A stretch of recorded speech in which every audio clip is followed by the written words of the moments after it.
Welcome, everybody, here to the X-Bomb Sports Live Show. My name is Andrew Valentin, and I hope you all are having a wonderful Wednesday. We are, of course, coming to you live from the Illinois Media School here in Lombard, Illinois. Again, wherever it is, ladies and gentlemen, day or night, I hope it is just right.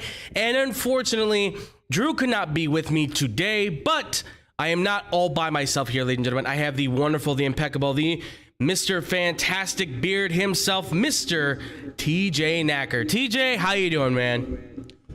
I'm doing well. It's going to be an exciting day, and real excited to be here and get this done, and hopefully talk about some interesting topics. Absolutely. And unfortunately, Drew couldn't be here, being class president. Just couldn't make it, and had to fulfill his duties elsewhere. Yeah, unfortunately. But fear not, folks. We still have one of the best in the business. This guy knows all of his stuff when it comes to sports. So I got my man TJ there doing the double duty work as our tech director and, of course, as one of the brilliant minds of sports as well that you guys all know and love. But TJ, are you ready to do this, my friend? Let's do this thing. Let's do it, folks. So we are kicking this one off. It's going to be a short one today, but the first half, we are doing baseball. That's right, Cubs and White Sox. And we're going to start with what I'm calling the All-Star Breakdown, because we are at the All-Star break for the MLB season. So I thought, what better than to be able to break down what's been going on? So let's start with the White Sox, shall we? So the Chicago White Sox, obviously, it's been an understatement to say it would be a rough year. It has been a treacherous year, to say the least. They're almost at the 100-game mark. I mean, we're 42 and 45 right now looking at this team. Third in the AL Central. They're 5 games back. More runs allowed than obviously runs scored, and they're 4 and 6 in their last 10. And it has been a lot of the same. It's really been a lot of the same when it comes down to it. And it's rough. It's been rough, right? And I thought, what better kind of scenarios to kind of do than to break down, where this team's at, right? So obviously this is the White Sox statement, but here's the thing. There's good news and there's bad news for this team, right? There's good news and there's bad news. The good news is the talent is still there, right? That's the good news. The White Sox still have a number of talented, sorry, I get choked up talking about them, talented athletes that just jump off the page, right? They are name guys that we know can absolutely play at a high level. Obviously, Tim Anderson is their lone all-star, which is a shame because this team should have been almost the entire American League all-star. I feel like they should have been flushed with starters in this year's all-star. But you have guys like, obviously, Abreu certainly started to pick it up. I know he hasn't played in all games. Robert has missed a bunch, but he's also picked his play up as well. Andrew Vaughn has been a clutch guy for them just on the hitting side. Again, Anderson hitting not his best, but, I never have counted on a guy like Tim Anderson, at least from my perspective, to be a home run hitter per se. He's just a guy I feel like get on base, get the RBIs. That's mostly kind of been his stuff. Everything else, though, has kind of been pretty shoddy. It's been pretty shoddy when it comes to hitting. Guys have had their moments. I mean, Jake Berger for a while there was looking like the man, and then Gavin Sheets has had a couple of his moments. And it's just been a lot of back and forth with these players. But there's still certainly talent. I mean, and let's not even talk about, the pitching-wise. I mean, Dylan Cease, first off, I think he got snubbed. Absolutely think he got snubbed on that. Giolito's been holding his own. I know he's 500, but he's holding his own. Cueto has started, I think, to feel his own. I think he's coming back into it. So there is talent here. But, for you, TJ, the positives of what there could be here for the White Sox, the talent that's certainly on this team. Is there any other stuff you would say for the White Sox that would be good news outside of the talent? Or is the talent really kind of maybe the final forefront of that's it? That's all they have right now? So, yeah, I think that the talent is there for these White Sox. I think that they can do it. I think they can make a big push, hopefully in that second half. But right now, I don't know if I'm on an island here, but I'm really getting sick of Lurian Garcia. Honest to God, like he is a very good fill-in player. If you need a switch hitter, maybe you want to turn around, a guy, or have to make a manager make a bad pitching decision. I want you to use Lurian Garcia, but yes, you're starting him so often. He's no longer your gadget player that he can fill in everywhere. Now you're starting to rely on him, and he just can't do it. He's not an all-star. He's not that player you need. It's almost like you're always one man short, and you had to plug him in there. Mm-hmm. And you say, oh they've had injuries. Everyone has injuries. That's the name of the game, and you need to fill in those spots. And I don't think that they got anyone. I don't think they have anyone down in the minors that can fill it in yet. You have a lot of potential in Double-A and Single-A, but nothing there yet. And I don't want to call it a season yet and start doing the Cubs. Well, wait until next year. But right, we're starting to run out of dates on the calendar. It is wild that, for a team that clearly was being picked by a lot of people to be a favorite to potentially be in the World Series, go to the World Series, be there for at least the ALCS, is now potentially on the verge of maybe not even making that. They're holding a steady third just behind Cleveland and Minnesota. Minnesota's been okay, but I never have really felt that they've been a championship caliber team. Cleveland, surely I've always been pretty skeptical about. I know this is going to sound biased because, yes, I am a White Sox fan. I will acknowledge that. But you figure Minnesota, you're 5.5 games back now. You're 4 games back with a game and a half back on Cleveland. You're not too far off from being at the top of the division. And yet they continue to have these slumps, and yet they still get noted as one of those teams that have an abundance of talent that should be noted, that should be able to be clutch. And it's such a shame that they aren't being able to use that and experience that a lot more and so much better. But I think that the good news is they are there, that we know those name brand guys are there. We're getting back Jimenez. Lance Lynn is back as well. So I think with more time, those guys will get better. It's going to take maybe more than we were hoping for, unfortunately. But I would still say just hang on a little while for that on the good news. Now for the bad news. The bad news is that there is some serious frustration that is with the manager, and obviously that's in Tony La Russa. Everybody is obviously very frustrated with him, and I want to play this. This is audio from the White Sox post game after I believe they lost to Cleveland 4-1.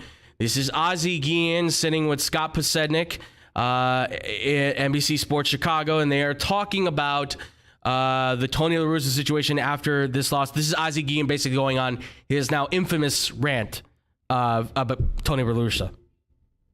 The reason Tony La Russa came here to direct this ball club better than Rick Renteria. Mm-hmm. It's true. Okay, here's you, Tony. If I know I have nothing to lose, is I going to take that job? I don't care who like me or who not. We're going to do it this way. Why? Is I get fired? Thank you very much. I'm leaving. Thank you, Jerry, for the new opportunity. Thank you, guys. But I ain't put up with that, watching that type of baseball. I don't. I get fired. I come back and say, Chuck, and I go with you guys back. I don't have nothing to lose. Nothing to lose. Yeah. That's the reason Tony La Russa got that job. It's because they was ready to win. If you do that to another manager, kid, okay, here it is. Well, my boys, my babies, they play hard, they almost come back, we have a good about. I understand that, but when you Tony La Russa, who from here you go home or be walking somewhere out in baseball, because he's a baseball genius. That's how much I love that man, how much I respect the man. But you don't have nothing to lose. We got to dance this music. Yeah. If you don't want to dance that music and the DJ, get off the floor. It looks like he is believing in these guys, so he continues. So do we. So he continues to defend them. But so do we. I believe in those guys. Yeah. We here. I don't protect anybody. I just chose yes, we have opportunity because the products, the place they have on the field, I think they can compete against everyone. Mm-hmm. But you keep saying, no, we don't know. We see no sense of urgency. No. There was zero sense of urgency. We're at the second half. I don't like it. I don't like that because Tony, I'm the first and the only defender for Tony La Russa for last 2 years. But if you don't have nothing to lose, wait a minute, it's going to be my way. I'm 82 years old. From here, I go home and relax. If I get fired, good for me, but I'm going to get fired my way. Not to protect somebody, don't fight for me. If I want to protect the guy, fight for me. But I don't see anybody fight for me. Why I should feel bad about them and protect them? No, that's negatory. That's not going to, and you can put Tony La Russa right here next to me. I will say the same stuff. We change, the people out there with the uniform change the game. I know the way the TA say, what you say, TA, the slogan you got? Change the game. Change the game. No, you change the game playing the right way and change the game winning. That's the way to change the game. Listen, we're not going to put up with this stuff. Tony used to say that a lot when he was your manager. Yes. By the way, I get paid to win games. As a manager, I get paid to win games. I ain't going to, get paid and see that because they all go on me.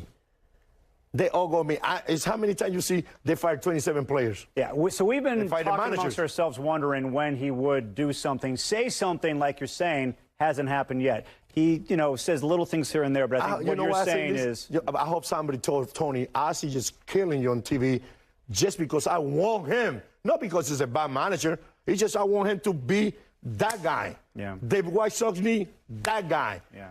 Yes, because I think players, acting the way your manager is, the way your manager talk. And I don't see that when they hired Tony, I say, yes. But nowadays, this is a Rick Renteria with credential. I don't like it. I don't like it. I don't. Yeah, so that's obviously Ozzy, which I know maybe for some of you might have been a little difficult to understand. I get it. I know he's got a pretty thick accent, but the basic gist of what Ozzy was basically trying to say and what they were discussing, if you're wondering, is that there is the giant criticism of whether or not Tony La Russa is actually talking to these players, is actually saying anything to them about their play on the field, right? And that's kind of that's kind of summarizing everything that was kind of being said there. It's that Tony La Russa is a guy who has had a lot of credibility to his name because of the success he's had in the past, obviously with being a Cardinals manager, the A's manager, all that kind of stuff. Even with the White Sox in the 80s, he had some success. Obviously, there was things there. But whatever the case is, everywhere he's gone, he's been pretty successful. And with the White Sox, the idea was that Renteria comes in, helps the team kind of get themselves together, right? The same way the Cubs did it. And then they find the manager, like the Cubs found Joe Maddon, only in this case, Joe Maddon is a little bit different from La Russa, but the idea was finding a guy who had that energy to take them to the next level, right? To be a championship roster. And he's a Hall of Fame baseball person, as he has told many people and has said in a video. But nevertheless, obviously, it is not translating on the field. But TJ, I'll ask you, man, before I get more into the details on this and give more of my thoughts on it. I mean, what's your initial thought on Ozzy's rant? What do you think about what he's saying about Tony La Russa? I mean, do you agree that he needs to do more to jump on these players? I mean, do you think that? What are your thoughts? What are your thoughts, basically? Well, if you're talking about Tony La Russa's style versus Ozzie Guillen's, they're completely different. Right. Ozzie was a very abrasive, player and coach. Yes. So if you made a mistake, he was in your face. Mm-hmm. And you knew that. Unfortunately, those guys don't last long because they rub guys so raw that they end up being shipped out of town. So I understand that, and they're conflicting. Tony La Russa is going to get in your face when you make a mistake, but I don't know if that fire's still in him. I mean, he comes off as just, not to say he's a feeble old man, but he's been around for a long, long time. And, when he got ejected, he had to be helped down the steps and helped out of the building. That's ridiculous. I miss the Lou Piniella, he was older, but he still had that fire. He was throwing stuff. You didn't know what he was going to do, if he was going to be, get the catcher's mask and throw it down the field or whatever.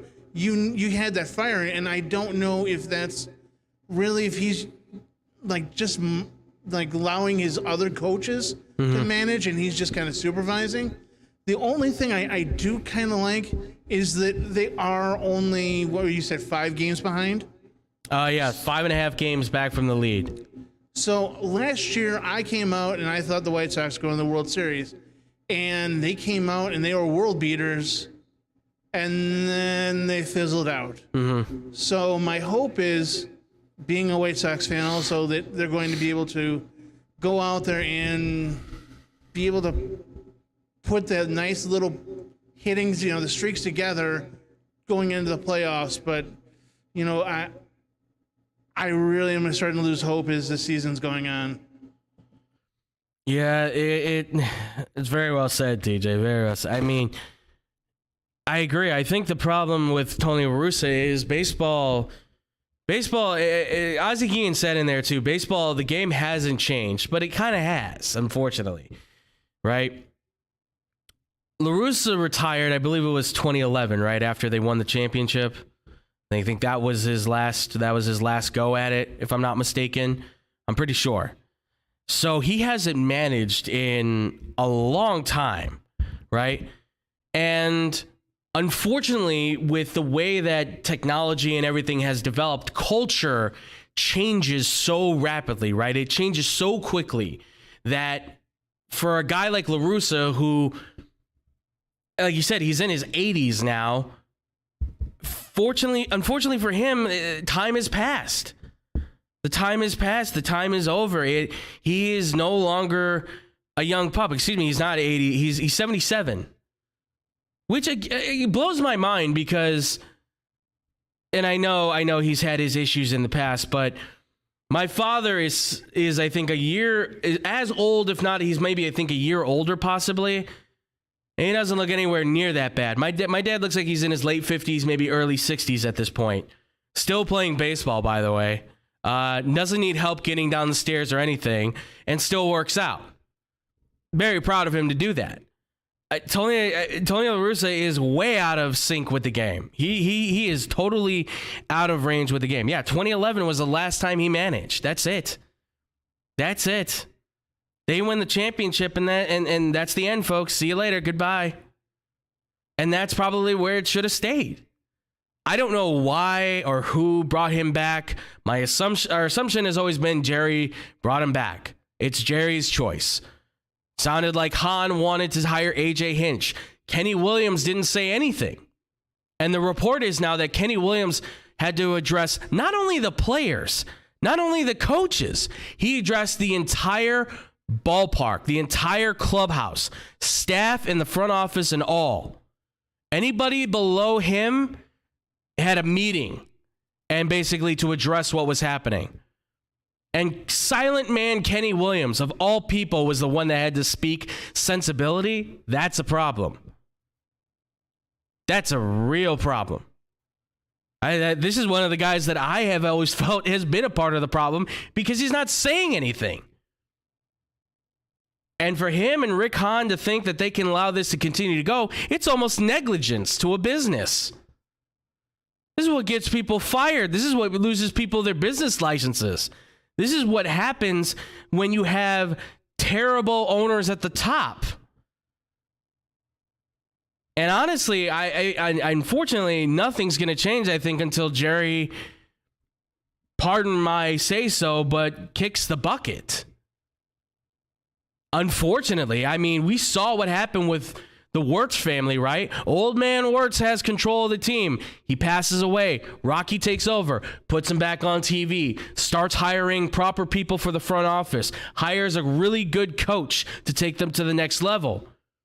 They draft the right players. They develop the right prospects. They become 3-time Stanley Cup champions. Now, in sight of all that, of course, there was an underlying issue that happened. I'm not going to go into that, but nevertheless, developing the team and the franchise, they have made it into one of the top 5 franchises in hockey right now. They still have a brand that outsells most others by far. Might even be the top brand. I haven't really checked in a while, but I definitely can say it's a top 5, top 3 brand for sure. Definitely top 10. And the White Sox should be one of those brands too. They were being favored in the American League to be World Series contenders. That means they were supposed to beat the Yankees, right? Supposed to beat the Yankees. They're supposed to beat the Red Sox. They're supposed to beat the Rays, beat the Twins, beat the Astros, beat the Mariners, beat whoever was in front of them, and make it to the World Series against whoever. And they're not doing that. They're not even close. And it's sad because their division is not that tough. It should not be this difficult, and yet they are lagging behind significantly, all because there is a lack of energy in the ball club, and it starts with the manager. It really starts at the very top with the owner. But at this case, I think it starts with La Russa being very not cohesive. I don't really even know what to say. He's not proven to be a leader. He's not what we call the skipper, right? He's not being that guy. He's not captaining the ship because there's no leadership on this team. Anderson and Lynn and Giolito should be the leaders, right? But they're not taking a role. Abreu should be a leader. He's not taking the role. Somebody needs to step up and have a C on their chest. Be the captain. Be the one that says, look, if nobody else is going to take the helm, I'll take it. Because clearly La Russa can't. And even if he did, he'd be steering it right into a rock at this point. What was it, even last game, I think it was, TJ? Tell me if I'm wrong, against Cleveland. He walked Ramirez on an 0-1 count. I think it was. He went out there and supposedly he said that we don't want him to hit the ball right. And he ended up fouling it off, and then they said, oh, we'll just put him on. You hit an 0-1 count. Maybe he had a beat on him, but if you know you're going to walk a guy, why would you waste a pitcher's pitch? Just let him walk. Call it a day. You don't even have to throw the 4 balls anymore. You can just say intentional walk. Go take your base, and you're fine. Yeah, exactly. Why are you giving him an open to try anyways if that's going to be the way you're thinking? Why are you waiting so long to get that message out there? That's a problem. That's a manager that's not able to make a decision. By this point, start delegating out your responsibilities. Come on. Seriously. Our boy King B-Mac is also chiming in. Thank you so much, B-Mac. He said, I'm not a Sox fan, but I would be livid if I were. I completely agree. He also goes on to say, he says, has any team in Chicago sports history fallen from grace as quickly as this Sox team has? I would say, I don't even know. I mean, the Bulls were pretty close to it. I mean, but they had a 5-year span where they were really good, and we gave them a lot of rope. We gave them a lot of rope, and then eventually they just hung out after they fired Thibodeau. I think that would probably be the only one that might come close. Or actually, the Bears were pretty much one, right? They had that run to the NFC Championship against the Packers. They lost that. And we all thought this Jay Cutler thing was really going to work out, and that didn't really pan out the way we wanted it to. King Big Mac said, he said, they were fun, had swag, and were just a crew who wanted to see win it all. Now it's getting to the point where you just want them to put out their misery. Want them put out of their misery. Yes, I think there's a lot of fans. Look, I want to see them keep playing. I want to see them keep trying to win. But I want them to actually try to win. They are so lethargic on the field right now that I completely understand where people are like, just close the lights out, turn out the lights, the party's over, right? It feels like it's going to be a lot more of the same unless somebody gives them a kick in the pants. And I don't know what's going to do that other than maybe firing La Russa, but I don't think that's going to happen. They've never fired a manager mid-season. And why would you start now? And then also says, there's still a lot of season left, but man, I can't see them turning this around at this point. I can't either. I mean, listen, how many managers so far this year have we seen get fired, right? Girardi got fired. Joe Madden got fired, right? Now Montoyo got fired from the Blue Jays. The Blue Jays, by the way, are winning 46-42, but they're 4th in their division, and they fired him. So they clearly feel like and they're a team that I thought was going to be one of the kings of the American League. I thought the Blue Jays were going to take it. I did not see the Yankees coming out the way they have. But everybody's healthy and everybody's playing well. Give them a little bit of credit, I guess. But I mean, they are making decisions that they know will impact their futures, but they're making decisions. I guarantee you the Blue Jays will find a manager and they'll get back on track. I don't know if the Angels will. I think they got a lot of more issues. But these other teams that have fired managers, they'll find managers, they'll retool the lineup, I'm sure, where they need to, and they will get themselves back on track in a few short years. With Toronto probably being at the top of the list. The closest that I can find to the White Sox situation right now, the only difference is they could still potentially win a lot more games and get themselves into the playoffs and possibly have a chance to win. I don't know what else to say for the White Sox other than firing La Russa at this point would be a nice start. It's not solving anything, but it's a nice start to hopefully what could be saving what's left of this season and hopefully what happens in next season. Nobody is going to want to play for this guy if he's still around by next year. But let's move into the Cubs.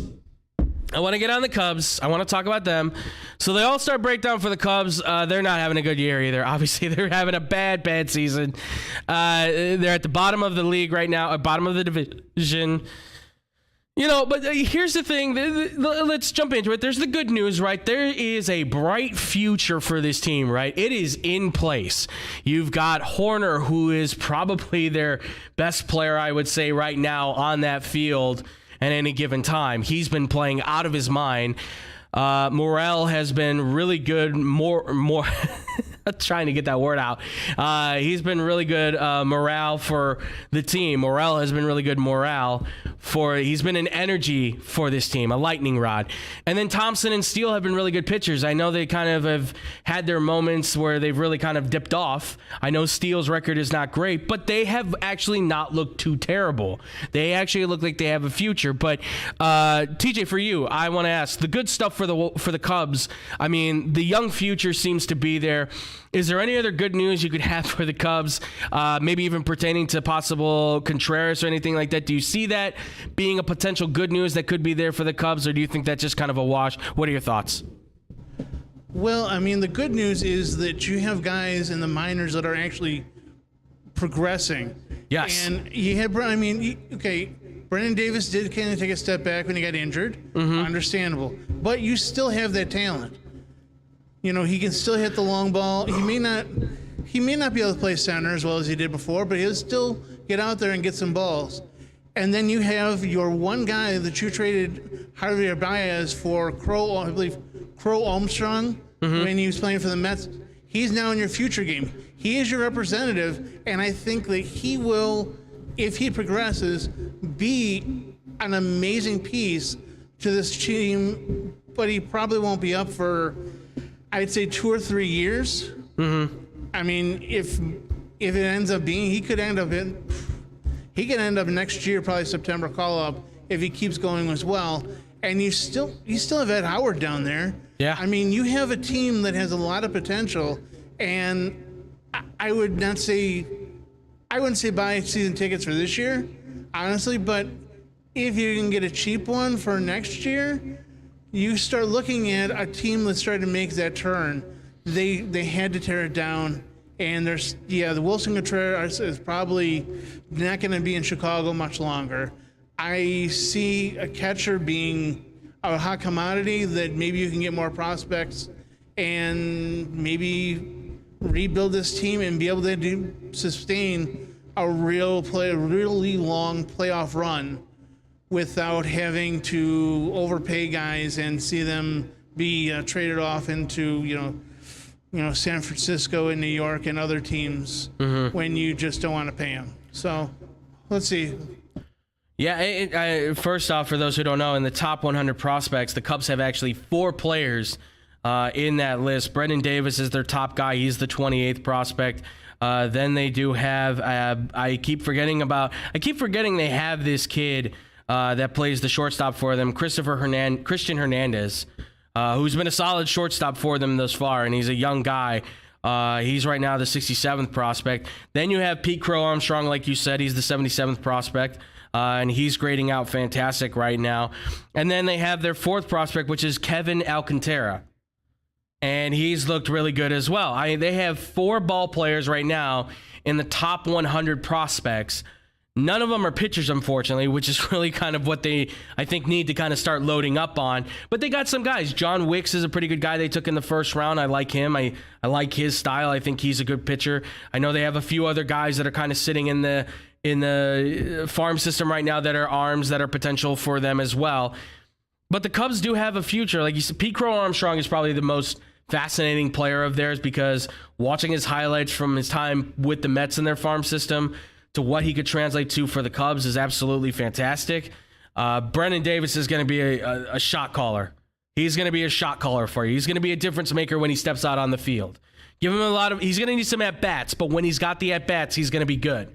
But this, excuse me, this happens a lot too with the Cubs as well. My throat gets choked up because I'm talking about the enemy. No, I'm just kidding. But I think they've got, listen, like you said too, they've got Ed Howard. They've got a lot of pieces that they can work with, be it either they develop them, which will probably be what they aim for, or they can use them as potential trade targets for better players. So if you're a Cubs fan, I would say keep that on the good news side. Now, the bad news of it is, and this is something we've talked kind of almost to death, so this might be the last point, is there's no goals in the plan. You know, you ever hear about, there's no... Or I should have actually reversed that. If maybe we can reverse that. There's no plan for the goal, if I can say so. There's no plan for the goal is what I should have said. Basically, what that means is, the great coach Herm Edwards said in the 30 for 30 broke. He goes, "Well, I want this, this, and this," and he's like, "Well, that's your goal. What's your plan?" And they go, "Well, I don't got a plan." And he says, "A goal without a plan is a wish." And I love that quote. I think that's a fantastic one. A goal without a plan is a wish. And right now, the Cubs don't seem to have a plan. They don't seem to have a plan for how they're going to do things. They say rebuild, but are you keeping Contreras around or are you trading him? What are you going to do with Kyle Hendricks as well? I think that conversation also needs to be out there at the same time. Are you going to bring up these younger guys by next season for spring training? Are you going to see if they're able to do it? Are you going to give them more time at the at-bats? I mean, because we're talking about this new CBA deal where, the service time thing is now, it's becoming the conversation of elimination, right? It's time for these young guys, if you prove yourself, give them an opportunity. Give them a chance. There's no salary cap in baseball. There's a luxury tax. There's no salary cap in baseball. So I think it's important to note that when it comes to Jed Hoyer and Tom Ricketts, there's still no word on exactly what the priorities are for this team. There's still, I think, a giant question mark at the top. But TJ, for you, I mean, what do you think? Do you see a plan by any chance? Do you see something there? Am I maybe not seeing something there for the Cubs that maybe you see potentially? For me, it feels difficult to say that they have like a roadmap to essentially get where they want to go. You know what I mean? What do you think? You're absolutely correct. I don't see a plan of where this is going. I think it just shows that they're trying to get these good players available. So what you're doing is maybe that is the plan, is that you get all these good players and you be able to field a team around maybe David Ross, be able to have him teach these guys and teach them how to win and see what you can do. But it really doesn't seem like exactly what you're going to do. Like you said, like Willson Contreras. Willson Contreras is a hot commodity. You should trade him if you're going to if you're going to do a rebuild. But if you feel that you're going to be competitive in a year or two, then you have to extend him and give him max money. I mean, as much as he wants. But also, like, you're right about like Hendricks. Like, Hendricks is expensive. He's a starting pitcher. He can pitch really well in the playoffs, but you're not in the playoffs for 2 years, and he's not getting any younger. No. So, I mean, it's kind of like, well, it's kind of like the carrot and the stick. Like, should I go for it yet? Should I go for the carrot? Oh, no, it moved. Yeah. Oh, maybe. Yeah. No. So, I want to believe in the Cubs, and I want to believe in the front office, but you're right. It just doesn't. I don't know what to believe. It's like, well, maybe maybe this year, maybe next year, maybe 2 years. I don't know where to go with it. So you're absolutely correct, though. And listen, I'm not happy saying this either. Like, yes, I'm a White Sox fan, but I don't want to see the Cubs really suffer. I do want to see this team actually be better. Like, we got to remember, 2016 is not that far removed from us. 6 years. It's not really a long time, right? Since we saw them win a World Series. I mean, they were right there. The window was open for a while. And then obviously the great sell-off of 2021 happens. And it obviously flared everything up times 1,000 because, well, you were already saying we're not good and now we're really not good. Like any potential chance we had for our future was there and now it's over. I mean, here's the thing though, too. I don't actually know how much, how much the team was really prioritizing keeping them. Bryant wanted to stay. Rizzo wanted to stay. Baez kind of felt like the oddball out. He felt like the guy that was kind of like, I could stay or go. I could really care less. But Rizzo and Bryant were two guys that it felt like, I mean, they want to stay. And if they're willing to stay, well, then you can negotiate with that. If they're willing to stay, that means that there's a chance there for you to be able to hack out a deal. But they didn't seem to want to do that. They just said, well, we'll just ship you off and get what we can. And yes, they got prospects back, and that's great. That's awesome. But their rebuild could have been so much quicker had they, I would have said, at least keep Bryant. Keep like the youngest piece of all of them if you can that wants to be there. Keep him. Or if he is going, then keep Rizzo. Because he was at least the least expensive of the bunch. But obviously he might have been hurt. I mean, he's done actually really well with the Yankees at this point. Now, granted, he's also doing well with the Yankees. Keep this in mind, folks, because he's got great protection in the lineup. He's got such nice cushions around him that no matter if he falls left or right, he's got guys that can protect him. That's the great thing about those lineups that the Yankees have. If guys are doing bad, they have Judge and Stanton and all these other guys that can keep them safe. So the guys that do poorly at times or get injured or whatever the case is, those guys have the protection. So saying Rizzo would have done that with the Cubs, we can't really say that. All we could say, though, is that he'd be a leader for the ball club. He would help these young guys, I think, in development. He would help get the ball club, I think, intact. I would say they would probably have at least 40 wins by this point. I'd go 40 wins. I'd say they could at least get to 4-0 by this point. The fact that they have 34 wins right now is actually pretty impressive because I thought it was just going to be a lot of dumpster fire stuff.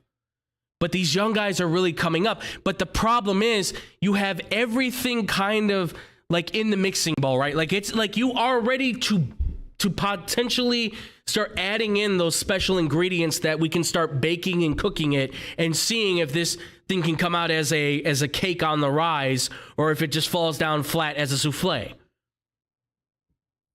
Food terms, by the way. I'm hungry, just so everybody knows too. But nevertheless, like you're right there, but like you're not following the recipe. And I know that you don't always have to follow the recipe. Do your own thing. Yeah, sure, fine.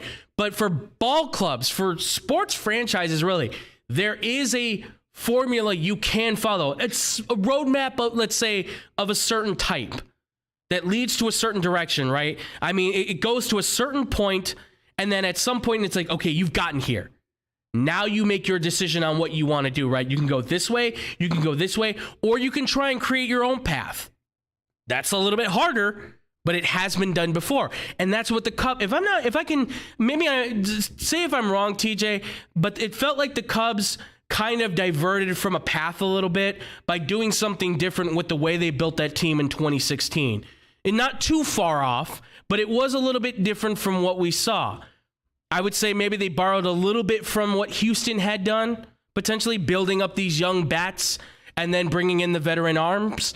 But it felt like they still at least kind of created their own path by doing their own thing. Am I wrong to say that? If I am, please just let me know. So are you talking about the 16 Cubs? Or yes, the 16 Cubs. Yeah, the 2016 Cubs, yeah, absolutely.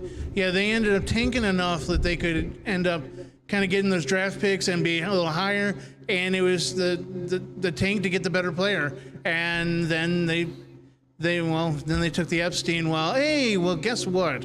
You don't get called up until your service time is a year past. Right.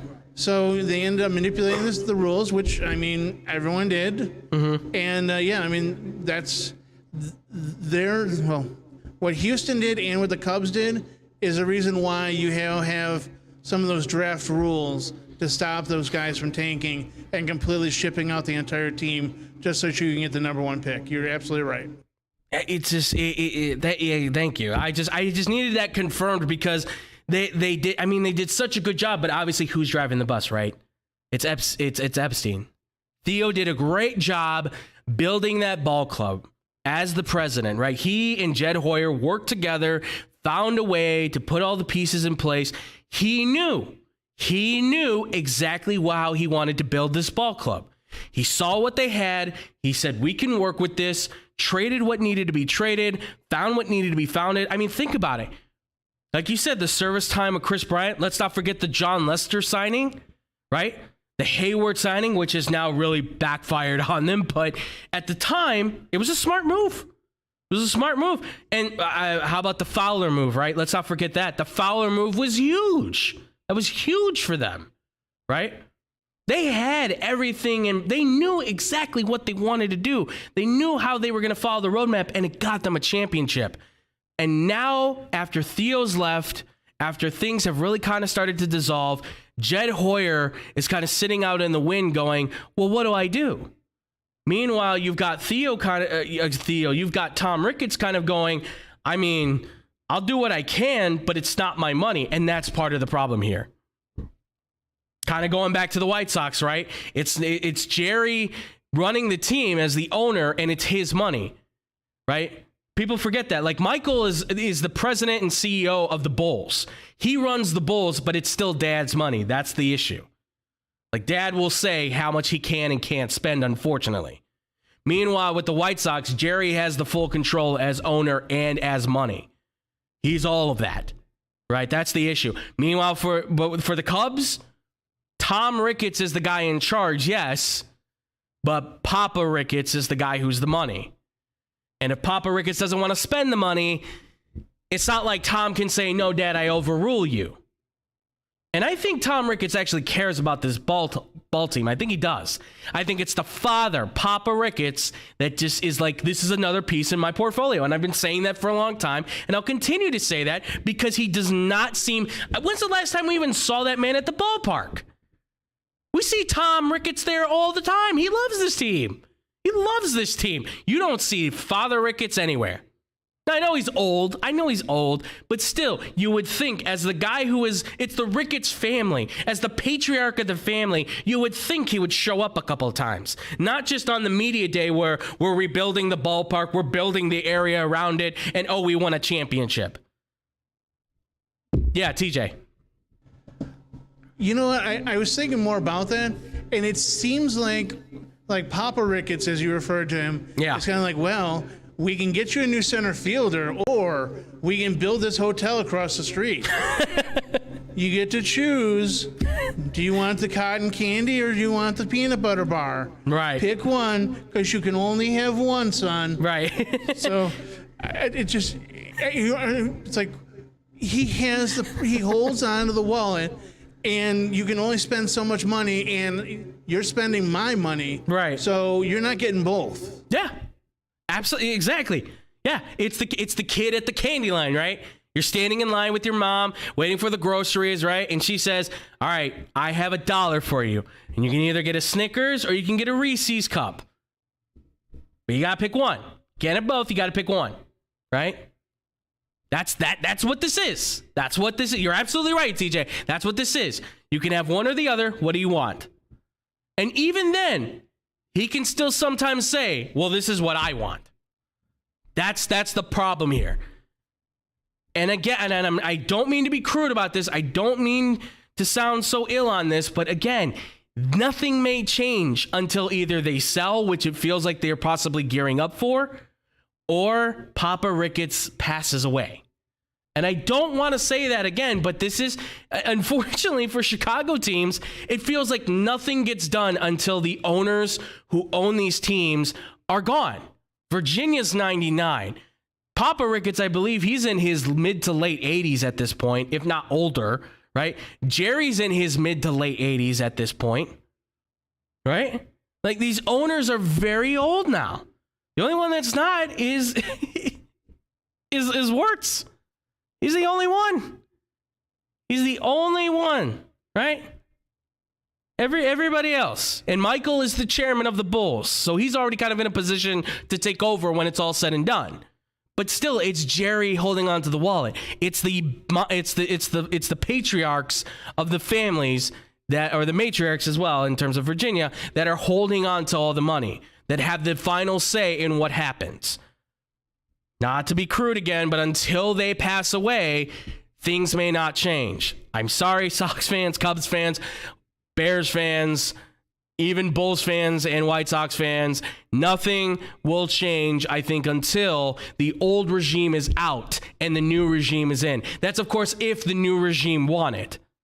We still have to figure that out for, like, the Bears. I don't know if they want it or not. I mean, who knows? Maybe I'm wrong about Tom Ricketts. He seems to care about the club. He does. But at the end of the day, if he's told, hey, you're the full-time owner, does he really want it? I don't even know. But that's going to do it for baseball, folks. I know this has not been a happy time. I think there's still some magic to be said here for the White Sox and the Cubs. Something could happen here for both. It's not over yet. Even though it feels like the coffin's pretty much closing and we're wheeling this season down to the 6 feet. But I think there's still a chance. There's still hope that this zombie can potentially wake up and come back in flesh and blood. We'll see. Obviously, let us know. We want to hear from you guys about how do you think the seasons are going to go after this All-Star break. How do you think the Cubs and the White Sox can potentially come out? Do you think there's any good chances that they could have some good moments? Do you think there's any bad things? Let us know in the comments section. And when we do come back here, folks, we're going to answer a couple of your fan questions talking about the NBA here next on the X-Bump Sports Live Show.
Welcome back here, everybody, to the X-Bump Sports Live Show. My name is Andrew Valentin, and I'm still here with my man TJ Necker in the back, and we just got done talking about that good old baseball for you, ladies and gentlemen. And by the way, TJ, your beard is just looking beautiful, I should have said.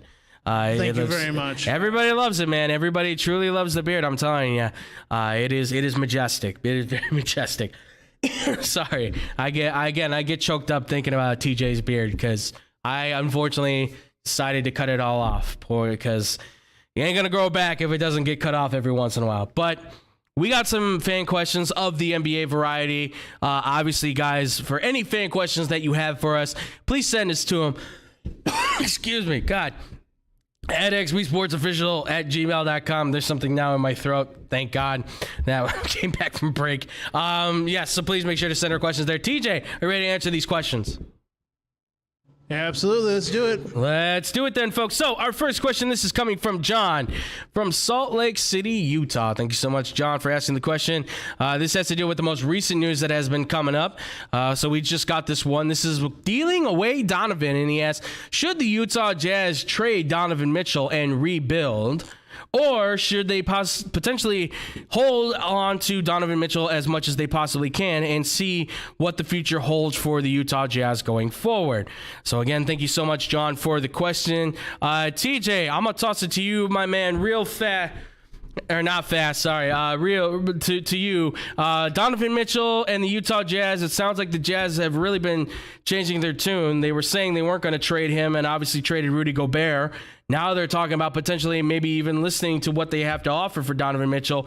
What do you think? Do you think that the Utah Jazz should maybe make a move and trade Donovan Mitchell, or should they just quickly shut this down as soon as possible and keep him as the future? If you're looking for the quick answer, I would say ship him out. Honestly, if he's this, well, he and Gobert were the squeaky wheels, and they didn't get along, and you got rid of one of them, and you're still hearing the squeaky wheels saying, "Well, why aren't you getting more guys for me?" Well, we had a guy, and you didn't like him, and we had to ship him off. We got back some stuff from Minnesota, but yeah, still not the superstars that you're looking for. Right. We're not getting. Yeah, we're not in the Durant chase. We're not going to get Kyrie. We're Utah. Those guys don't belong here. So, yeah, I'd ship them out and see what you can get. If you can get something big, then rebuild and see if you can be competitive in probably 2 or 3 years. Okay, I like that. I mean, the hard answers on these are obviously you traded Rudy Gobert, right? And look at what you got back for him. You got a ton of draft picks, plus a player in Walker Kessler who's going to be a blocking. I call him the automatic block from Auburn. I think that's a really good nickname for the dude. Just kill me if I'm wrong on that, whatever. But I think the guy is fantastic. They also got Patrick Beverley, Malik Beasley, Jared Vanderbilt. They got good bench pieces, right? Good guys that can fill in the roles for right now while they try to figure out what their next move is. So I think by trading him, I think right now, depending on, I mean, the offer I think has to be somewhere in that same ballpark, right? Not 5 picks, I don't think. But let's say 3 first-round picks, right? Maybe a couple of players, role starters potentially you could maybe get out of him. He's a hot he's a hot commodity right now, right? And again, he made me just choke up because I'm like, he's so good, right? Almost 24 points a game, 4.5 assists. The issue obviously is the money he's making, which isn't really much when you think about it. 4 years, $143.9 million left on his deal. In the final season, he's got a player option of 37.1. Which is kind of cheap in comparison to most other stars, right? To most other guys that make all-stars, he's relatively in the cheaper zone than most others. So, I mean, where could he go potentially? I'm thinking like Toronto sounds pretty good. Toronto would be, I think, a pretty good spot. I'm just thinking about who's got what to complement him best with. He and Siakam, whew, man, that's a duo. I think they're giving up Scotty Barnes at that point, potentially. But Scotty Barnes, maybe 2 first-round picks, maybe another player or so. So you've got Van Vliet running the point. You've got Mitchell at your guard. And then you've got Siakam down low as your big, kind of, as your 4. Not a bad thing to sing a tune to, I think. Not really. There's potential there, honestly. So I like that. I think that Dallas would be good. Dallas would be really good. I get let's you got Christian Wood, who's a complimentary piece, but he's not a star. Let's give a good studded piece like Donovan Mitchell with a Spencer Dinwiddie. If you can keep Dinwiddie, that's Dinwiddie, Mitchell, Luka, and Wood, right? Plus whoever then they want to bring in at the 5. That's a pretty gnarly team there for the Dallas Mavericks. But I agree with you at the same time, too, TJ. I think the Utah Jazz would probably be better off shutting it down, working with the picks they have right now, and build their future around Donovan Mitchell. Because right now, you would just be resetting the clock and saying, let's do it all over again.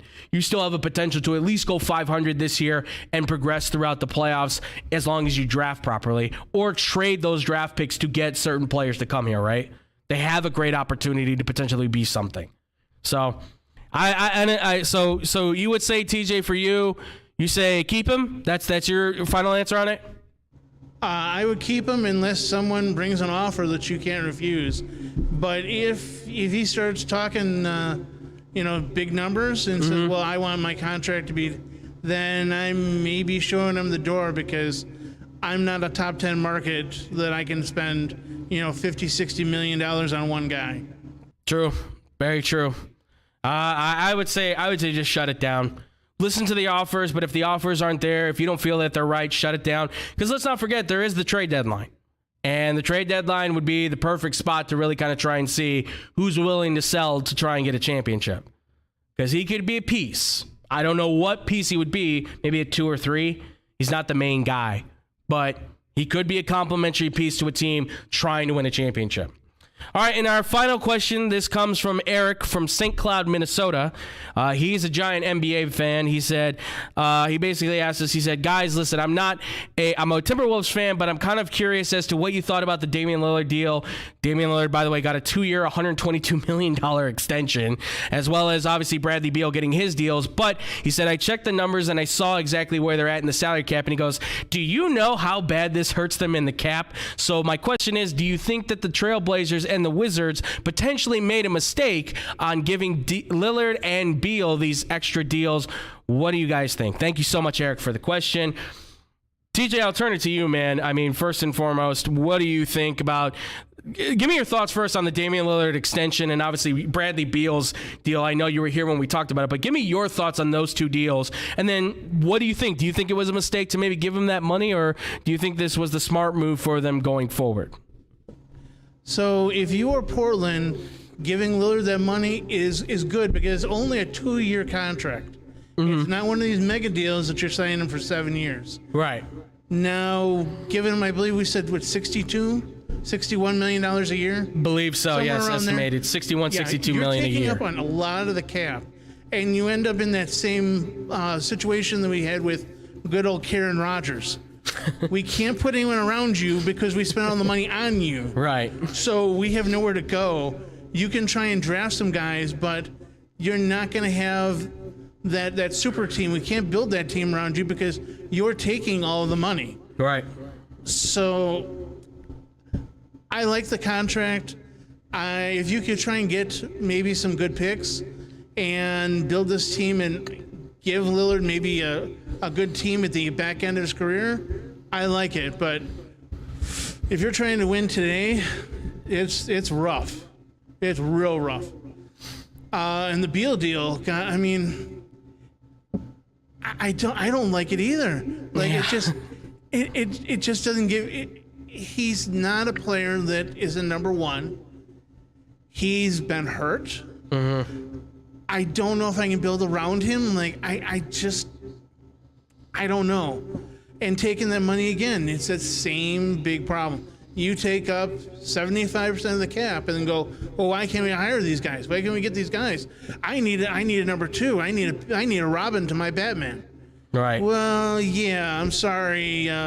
We have this nice, budget Commissioner Gordon for you, but yeah, sorry. Would you like Carmelo? I mean, he's available. I mean, both deals handicap the teams to try and do anything, and I definitely wouldn't have done the Beal one. Lillard, I like for 2 years. Good deal.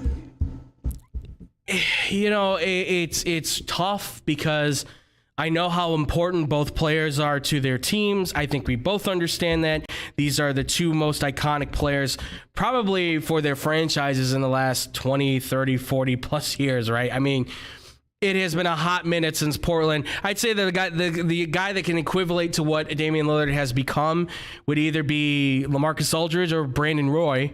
And we didn't really get to see much of Brandon Roy's prime. Unfortunately, one of my favorite players. LaMarcus Aldridge, obviously, he did what he could, but he never was able to help them get over the hump. Even when Lillard became that player, it just never really worked. Bradley Beal has just been suffering in the land of Washington for a while now. Like, it is insane that he has stood by this franchise this long, knowing all full well that there's no way that they could potentially keep this going. There's just no way. And it's insane. It's absolutely insane. Looking at this, by the way, the Wizards right now are currently sitting at $123 million. They are currently sitting over the cap right now. So they're over the cap. And meanwhile, right now you have both teams are right now over the cap right now. Washington is actually $62 million over the cap, whereas whereas Portland actually is only $44 million over the cap. And that is, by the way, for the non-adjusted cap. It's at 123, which I believe we said it was going to be jumping up to 128, if I'm not mistaken. So it'll be a little bit more off their cap, but nevertheless, it's still a lot of money to be well over it on, and you're paying so much into the luxury tax. And how are you going to afford a competitive team? No, excuse me, that is the salary cap for this year. So they are sitting at they are sitting well over the cap at a huge number. So they're going to have to make some cuts. Some guys are going to have to take a sacrifice.